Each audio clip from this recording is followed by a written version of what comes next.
Hello and welcome, ladies and gentlemen. My name is TheSparrowsJourney, and I'm sick. So if you notice anything wrong with my voice or my pronunciation, that certainly doesn't help.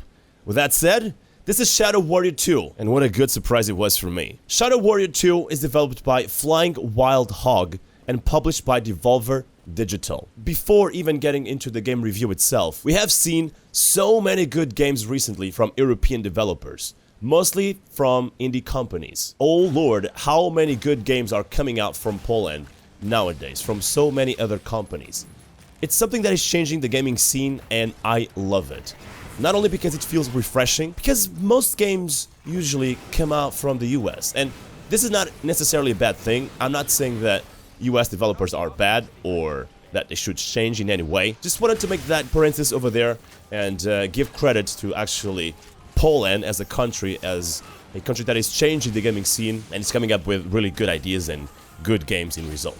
So with that said, let's start by the very beginning. It's a first-person shooter, as you probably already noticed. It's a game that doesn't take itself seriously, and I think that's what I really love about it. You really need to enjoy this kind of environment, this kind of atmosphere, to enjoy Shadow Warrior 2. That's my first warning to you. If you enjoy games that try to come up with a very strong and solid story, maybe Shadow Warrior is not for you. It has a lot of cheesy humor. It's not for everyone. Well, would you look at you? You know what? I'm gonna upgrade you from worthless piece of shit to just plain old piece of shit. Well, what should I cut off him? Please say his cock, his cock, his cock, his cock. Please, please, please. Any body part will do. Yes! But the hand is usually easiest. Oh, fuck. Now, the strong point that I want to mention is the gameplay. The game mechanics, the gunplay of the game, which is very, very strong. And considering this is a first-person shooter, obviously, it has to be strong. It's one of the things that they focused on, and with good reason. The movement is amazing. It's so fluid. It's so smooth. It's very enjoyable. It feels rewarding. It bases itself all in dodging, dashing, escaping from enemies, and killing them in the process. This review is coming up after I played something around 25 to 30 hours. I'm still not done with the main campaign, and this game has multiplayer and co-op as well. I'm not entirely sure what's the multiplayer about, but I do believe it's co-op in public mode. The game will adjust itself to that mode, and it will become harder, I believe. I never tried it myself, but it will become harder. The enemies will have more HP and whatnot. If you want to play with a friend, you can do that. And I believe that's one of the strongest points of the game as well. Having fun. Not only the game is already really fun in single player, but if you join up with a friend, it can probably be much more fun than what it already is. There's no stamina, there's no bars that stop you from doing this all around. There is no need for a stamina bar. If you had a stamina bar in this game, it would just break the immersion. It would break the fun you can have in a game like this. I guess the best description I can give, it's a Diablo 3 in first-person shooter. Because a lot of creatures resemble the ones in Diablo 3, even though it has its own art style. But the way they have done the progress, the evolution of the character feels the same way as well. There's different levels of difficulty in the game. It will variate in the enemy's HP, in the damage that you provoke, in the loot that they drop. And this is probably the thing that resembles Diablo the most. The harder difficulty you choose, the better loot the creatures will drop, and obviously the better you will improve your character. So you could imagine, okay, so I guess the best way to do it is starting from the very easiest difficulty and go from there until I have good loot. Well, I'm not entirely sure how that works. I started by the very hardest difficulty, which is no pain, no gain. And I didn't have any problems evolving my character. I struggled a huge lot, and maybe this was a mistake, but I'm a tryhard, what can I say? But mostly because I never played a Shadow Warrior game before, Shadow Warrior 1, and right now I can safely say, even playing in this difficulty, I can bring down groups of creatures in a pretty decent manner, without screwing up, without dying too many times. At the start, I was dying, no kidding, like twice every single group. Right now, I die every 3 or 4 hours. When it comes to pros, obviously I have to put gunplay, movement, and how satisfying it feels to play this game as a first-person shooter. Probably one of the best feels I got from a first-person shooter ever. And I play a lot of first-person shooters, even though I skipped The Last Doom, Furious Sam, Painkiller, and those are probably huge inspirations for this game to come out. Not only you can customize your loadout, this is the max number of weapons you can carry. Or should I say that you can use while you carry. Because despite only having, and by saying only, don't get it wrong, this is a big number of weapons, different weapons you can use in each situation. But you can carry a lot more weapons, as you can see over here. I didn't find any way to sell weapons so far in the game. I can sell other stuff, but never weapons. But because you don't have a weight capacity, which again reveals how they try to eliminate everything that normally is a boring, annoying thing in every other game. And you can carry every single weapon you pick up in the game. But for each weapon, for each type of weapon, I should say, you use a different kind of ammo. So normally what you want to do in a perfect scenario is using one weapon per each kind of weapon, if that makes sense. So that you don't share the same ammo for two weapons. These are all the weapons I currently have after something like 25 to 30 hours of gameplay. And information I have tells me that there's, at the very least, 70 different weapons in the game. Now, within each weapon, you can also customize them.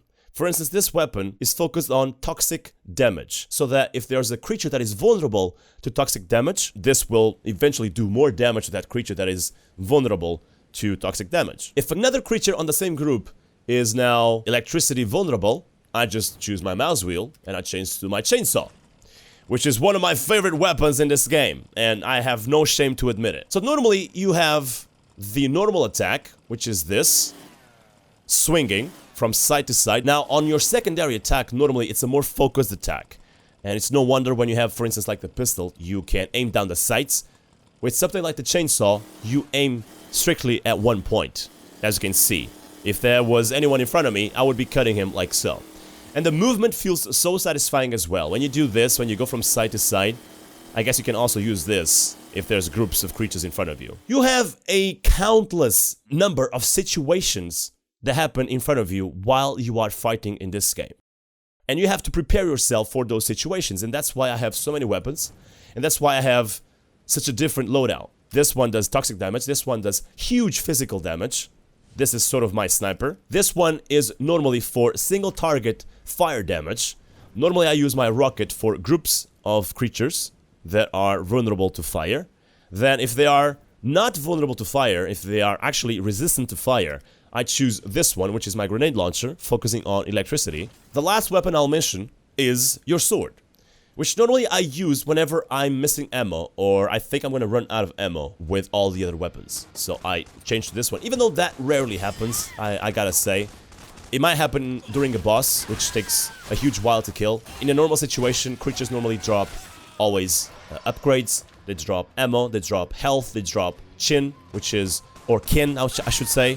Kin, which is your mana. I don't know why they changed the name of it. Shadow Warrior focuses a lot on melee weapons at the same time. And this is why I managed to stream this game for about 11 hours without stopping. Because from map to map, from creature to creature, from weapon to weapon, from upgrade to upgrade, you change the situation so much that you never ever get bored. And while I think the story is one of the cons of this game, or should I say one of the things that I think they have done not as good as the rest, you still don't get bored. Because killing groups of creatures, going at them with different weapons, with different kind of loadouts, makes this game so much fun. And they nailed it completely if that was their objective from the very start. Now the swords is one of the main weapons in Shadow Warrior, because your character is a ninja. If I haven't said so, and I don't think I have, he's called Lo Wang. And Lo Wang is a ninja, a very cheesy, humorous ninja. Now, to use melee weapons or to focus on them, which you can entirely do, you want to be careful with your health. So I would advise you to choose, for instance, as a skill, or to improve your skills, get more HP, get more med packs, drops, and those med packs will heal you more if you choose these cards. You can also use your right click, and this is where it changes from the other weapons. With the swords, you have a special attack. Now, there is combos involved. If you press W, which is going forward, and you right click, it does this kind of thrust, and the more you charge it, the more damage it will do. Currently, it's at max damage, and if there was anything in front of me, it will get shredded to pieces.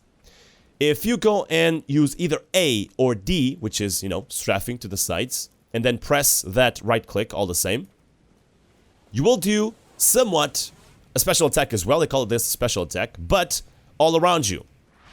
it's a whirlwind. So you want to use these two specific special attacks in different situations, whenever you are single targeting, or whenever you have like 3 or 4 creatures around you. Normally in a group of creatures, there's one big one, a large creature, because there are several kinds of creatures. They even name them large creatures or small creatures. You want to take out the small creatures first, and then take the boss. Not only because the smaller creatures have less HP, they are easier to kill, but they will provide you with medkits or kin, which is your mana, and you need mana for your powers, which is another thing that I should talk, and there's so many things to talk about this game. Powers is what you get along the way, and they are some sort of mage skills that you use as a ninja.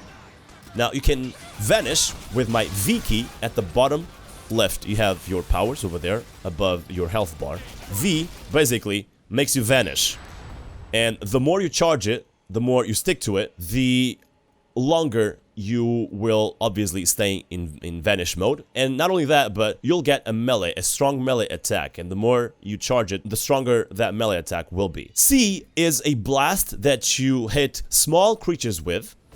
This is the blast, and it's basically a Faz Ruda on Skyrim, where you just knock down the creatures in front of you.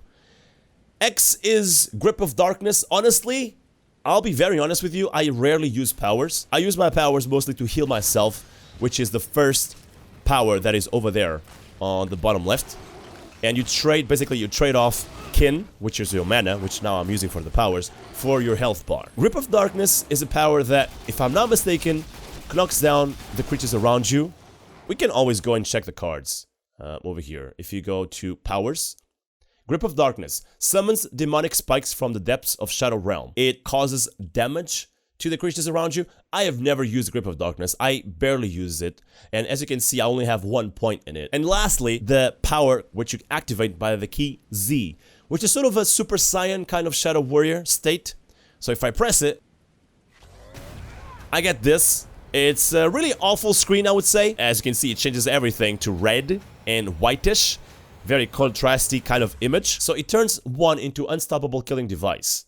And you get 100% more damage. You resist more damage. You get life drain and you get cheat drain. Now, this is another thing that I want to talk about, which are the cards. These cards you get along the way in the main campaign. You can get them with drops. Sometimes bosses drop them. These cards normally are split over here in tabs by life, warrior, powers, elemental, and resource. Resource are normally the quality of life in the game. Per se, for instance, I have one over here which makes me a really lazy player, but Greedy Collector makes it so that you pick up, you auto-loot stuff around you on a bigger radius. On the elemental tab, basically what this does is it improves the damage that elemental on a weapon does. The powers, it's just exactly that. You improve the powers, the ones that I explained in the bottom left. You can also maximize your mana. And then you have your warrior skills, which are normally skills based on your weapon, on your melee weapon. Also, I forgot to explain this one, Force Slash. If you press S, which is, moving backwards, and then right click, you launch a ranged attack with your swords. Like this. Okay, I missed that, so it's now explained. And then the life improvements cards, which are basically cards that improve your HP. And as you can see, I've maximized my HP. Seeing that I was playing on the hardest difficulty, my focus was just to get max HP because I think I would struggle otherwise. You can see already the degree of customization there is in this game. It's mind-blowing. You can customize the weapons itself by putting gems on them, which are these kind of gems: elemental upgrades, ammo upgrades, fire modes, and weapon upgrades. And the way you do this is, for instance, this bow over here does physical damage. If I want it to be a fire-based weapon, or in this case, a nice-based weapon, I improve it with this gem. And from this point on, you will do 64% of this damage in ice. If there is a creature that is vulnerable to ice, this is a good weapon to use it for. There is another one which is vulnerability. So you have extra damage as ice as well. And damage converted to ice is, I see it somewhat as a side effect, not entirely like a really good thing, but as a side effect of being now a nice weapon. This is how you upgrade and change your weapons. Now, finally, the last thing you can customize, and I hope I'm not wrong over here, is your own character by putting upgrades on your character. So the same way you put gems on weapons, I guess this would be your gear, but because this is not a third-person shooter, you can't really see your character in any way. So I guess they went with the same system as in the weapons gems. So you can put gems on your guy as well. And this will eventually improve my overall stats, which you can check over here. 16 critical chance, I have 150 life. Some of the weapons, although they are really good, you cannot customize them all the way, just like this one. It's a sacrifice you're gonna make. And in this case, if I change to this rocket launcher, I'll have to consider that I will most likely have to change my loadout. Why? Because now, whenever I find something that is fire vulnerable, I will only have this weapon available to attack it. And I might not want to lose this weapon in my loadout. So you have to consider all situations, all scenarios in the game. This is your whole story in the game. Try to make your loadout as efficient as possible in every single situation you find in the game. And there will be situations where you will struggle because you don't have that specific weapon or type of damage that you need. We talked about gunplay, movement, how satisfying it feels. We talked about the weapon customization. And within the weapon department, I want to mention something. And it's a con, but it's important to say it right now. The weapon size. I think they have exaggerated a little bit. Because when I choose something like my machine gun over here, this probably, I am not good at math, but this would probably cover something like 40% of my screen.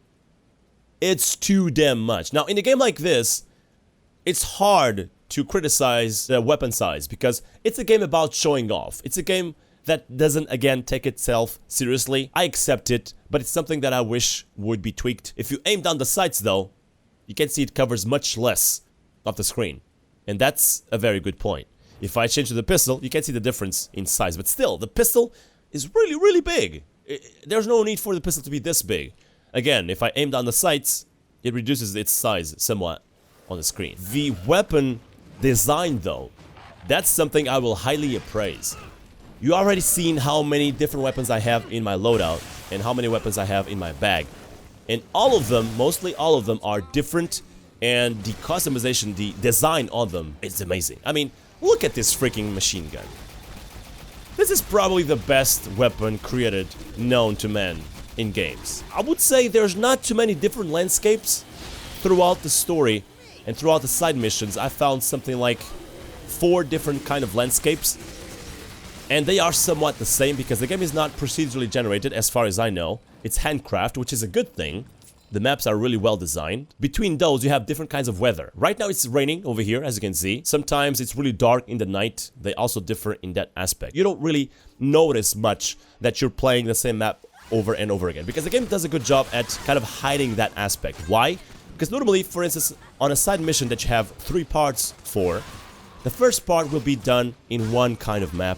The second part will be done in a different map, and the third map will be different from the previous 2 on the third part of that quest. Another thing that I would like to praise is the map destruction. There is very little in the map that you cannot destroy or at the very least move around. You can use the environment with those items that blow up in order to defeat creatures. If you find, for instance, a gas can or a barrel with an explosive sign on it, and they have made it pretty clear, there's no way you're not gonna figure out that that barrel will blow up. It's part of the game's style. The game doesn't hide things from you. The game is pretty clear in what you need to do and what you have available at your disposal to do. I would say an easy game to get into and hard to master. The boss fights are absolutely amazing. I haven't had these kind of boss fights or haven't seen these kind of boss fights since games like Furious Sam or Painkiller. Painkiller was very famous for having huge bosses that you would fight in the first-person game, which is something that didn't exist much at the time. Shadow Warrior 2 does it beautifully, and they are diverse, they require tactics. The soundtrack is out of this world. It feels exactly how you want it to be. Whenever you are in a stressful moment, the kick-ass music, the rock metal music comes in, which feels very doomish.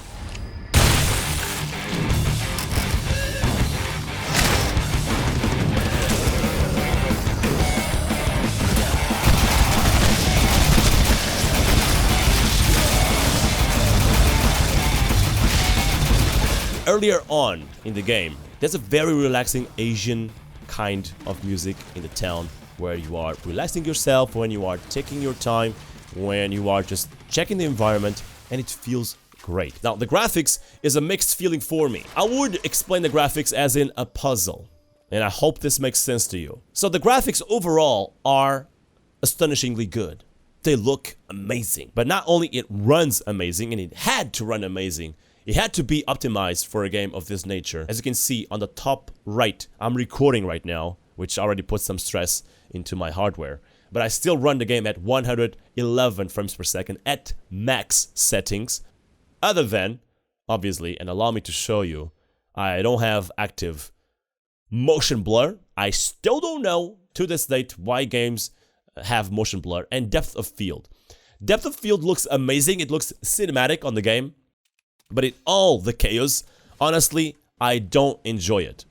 So whenever you have a gun like this, and you point towards a certain object, normally what it does is, or what it is supposed to do, it's not actually doing it right now, now it does, it focuses that point. But this depth of field is so glitchy, it's so wonky, that sometimes it doesn't focus the thing you are aiming at. And that's one of the reasons why I don't have depth of field on. That's one of the reasons why I don't want it on. Also because whenever you are pointing at one creature, if there's one creature coming from the side, I will not see it as much or as well as I would if the depth of field is off.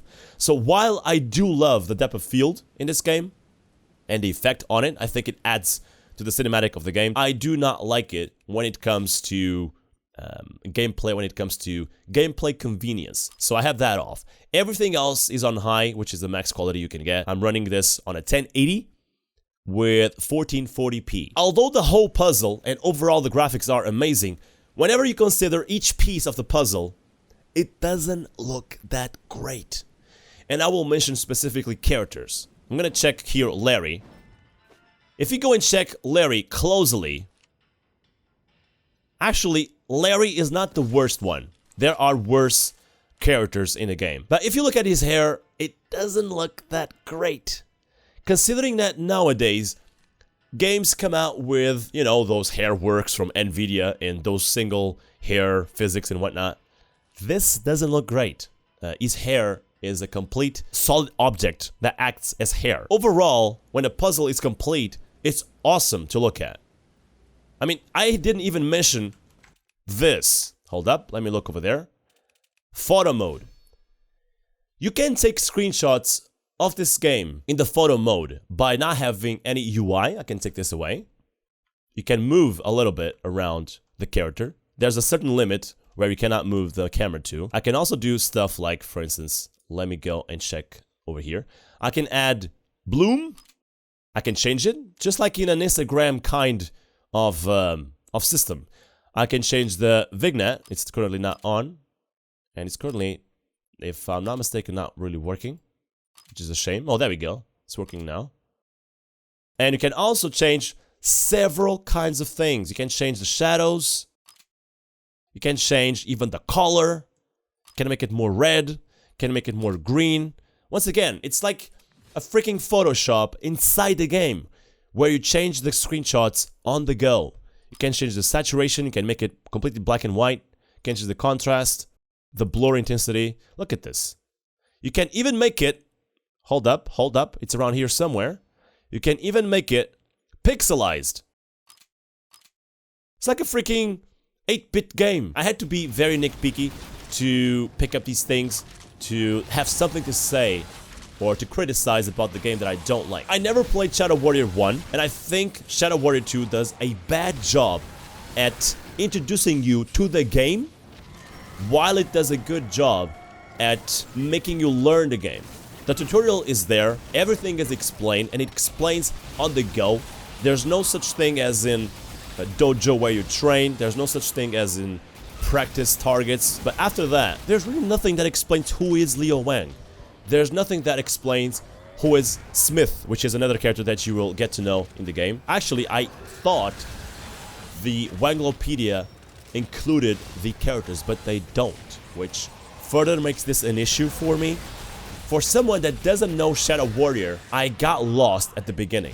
I didn't know what I was doing. I didn't know why I was doing it. Every single animation, every single moment in the game is done with the in-game engine, which is a good thing, I guess. Cinematics would add to the experience. It would probably make me give this game not a 9 out of 10, but a 10 out of 10 rating. You have one cinematic so far that I saw, which was the very first one when you get into the game, and that was it.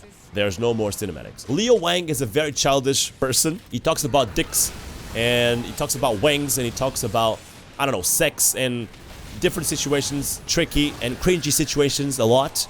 He's a very cringy person, and if you don't like that kind of humor, if you don't like that kind of atmosphere, you might struggle with this game. You have to like it. It's something that you need to like to enjoy it. This game is all about dodging, dashing, jumping. As I've said, there's no stamina bar, so you can move around all you want. But if there's one thing they should have improved, is the parkour of the game. You can grab on ledges to go beyond walls or houses, or to get on roofs. Now, there are certain places that you cannot get to, and there's no explanation why. Sometimes you are in the middle of the map, there's a house, and for some reason, you cannot grab the ledge of that roof.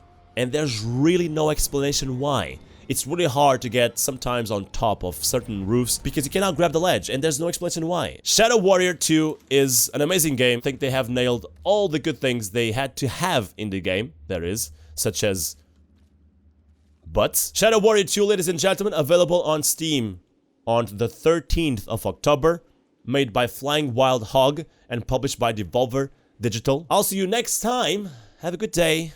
Bye-bye.